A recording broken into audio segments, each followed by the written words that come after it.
La meilleure façon de prédire l'avenir, c'est de le créer.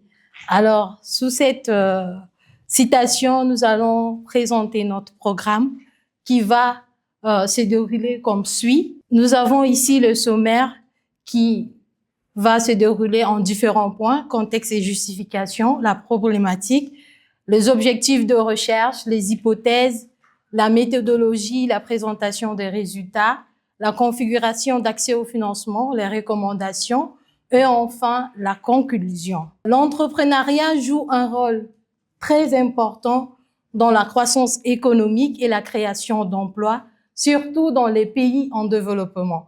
Aujourd'hui, au Tchad, nous avons une jeunesse dynamique, créative et avec une montée d'une digitalisation, avec une économie tchadienne qui dépend du pétrole. Et c'est ça qui fait que dans ce contexte, les startups deviennent une solution, mais elles rencontrent des difficultés liées à l'accès au financement. Alors, notre problématique ici, nous avons des résultats qui montrent que voilà, moins de 5% de startups aujourd'hui au Tchad n'accèdent pas au financement.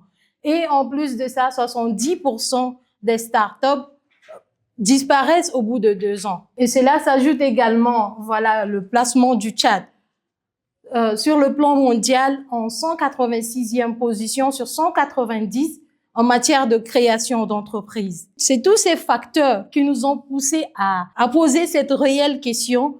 Quels sont ces réels défis et opportunités pour financer les startups au Tchad? Alors, de manière plus spécifique, nous avons posé 2 sous-autres questions de savoir quelles sont ces principales sources de financement accessibles aux jeunes entrepreneurs tchadiens, comment sont-elles perçues et quelles sont ces innovations financières qui peuvent contribuer à améliorer l'accès au financement des startups au Tchad. Concernant notre objectif de recherche, l'objectif principal était d'analyser quels sont les défis et les opportunités liées au financement des startups au Tchad et également d'identifier les principaux obstacles institutionnels, économiques et culturels entravant l'accès au financement des startups tchadiennes. Également d'examiner les mécanismes de financement existants et émergents afin d'évaluer leur pertinence et leur accessibilité pour le jeune entrepreneur. Alors, parlons des hypothèses. Selon les études que nous avons eu à faire, il en découle des hypothèses qui parlent de l'accès limité et contraignant aux ressources financières qui constituent aujourd'hui un obstacle majeur à la croissance et à la pérennité des startups au Tchad. Plus spécifiquement, la faible coordination et l'inadaptation des dispositifs publics et privés de soutien à l'entrepreneuriat limitent l'accès de jeunes entrepreneurs aux ressources nécessaires au développement de leur start-up. Et donc, des solutions de financement alternatives telles que les plateformes digitales et les mécanismes communautaires offrent une voie promoteuse pour pallier les lacunes du système traditionnel et stimuler le sort des startups tchadiennes. Alors, parlant de la littérature, l'entrepreneuriat est considéré aujourd'hui comme un moteur de croissance, d'innovation et surtout de création de l'emploi. Donc, dans les pays qui sont déjà développés, l'entrepreneuriat se présente une importance très capitale. Dans notre pays, le Tchad, la problématique centrale est toujours l'accès au financement des startups. Sur ces faits, plusieurs travaux théoriques et empiriques ont abordé la question liée au financement des startups. Sur le plan théorique, plusieurs auteurs ont défini les entrepreneurs comme suit. Il y a Champuter en 1911 et également Knight qui considère l'entrepreneur comme un agent de destruction créatrice et également Knight qui considère un entrepreneur c'est un preneur de risques face à l'incertitude. À cela s'ajoutent également les approches contemporaines qui définissent ici l'entrepreneuriat comme levier de transformation structurelle dans les économies émergentes. Alors, sur le plan empirique, moins de 5% des startups accèdent au crédit bancaire. Selon les recherches effectuées par Monsieur Dimasra et les autres auteurs, et 70% des startups aujourd'hui ne survivent pas au-delà de 2 ans. Donc, à cela s'ajoute également le Doing Business en 2020, qui classe le Tchad en 186e position en matière de la création d'entreprises.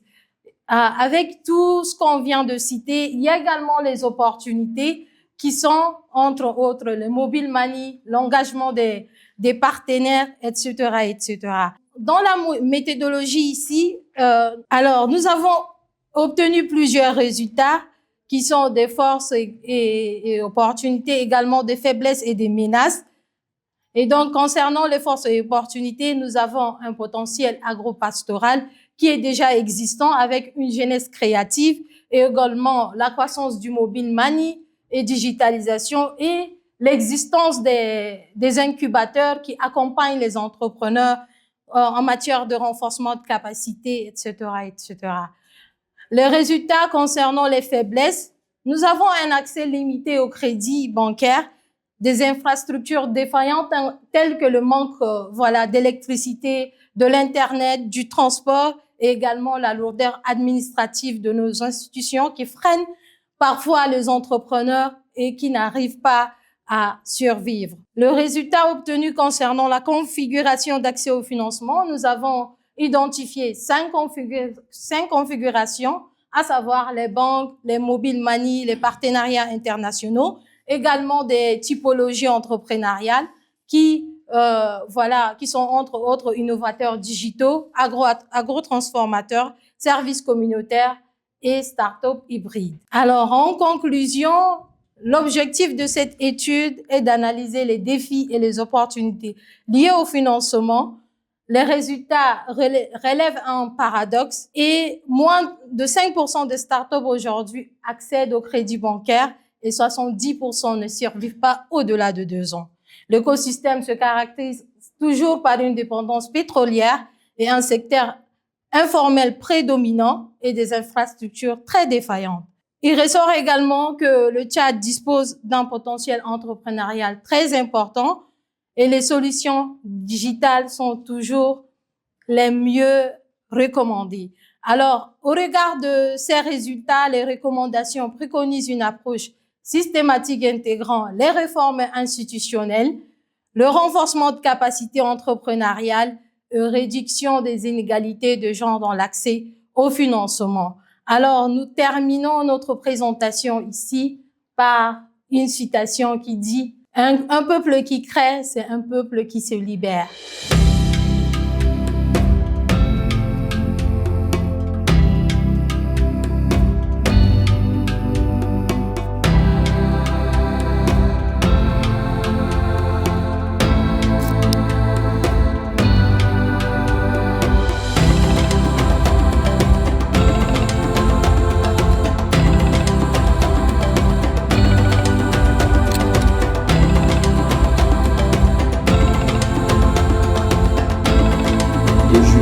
Les notes suivantes. Note du fond, 3,5 sur 5. Forme, 4 sur 5. Soutenance, 4,5 sur 5. Recherche, 4 sur 5. Soit une note totale de 16 sur 20 mentions. Très bien.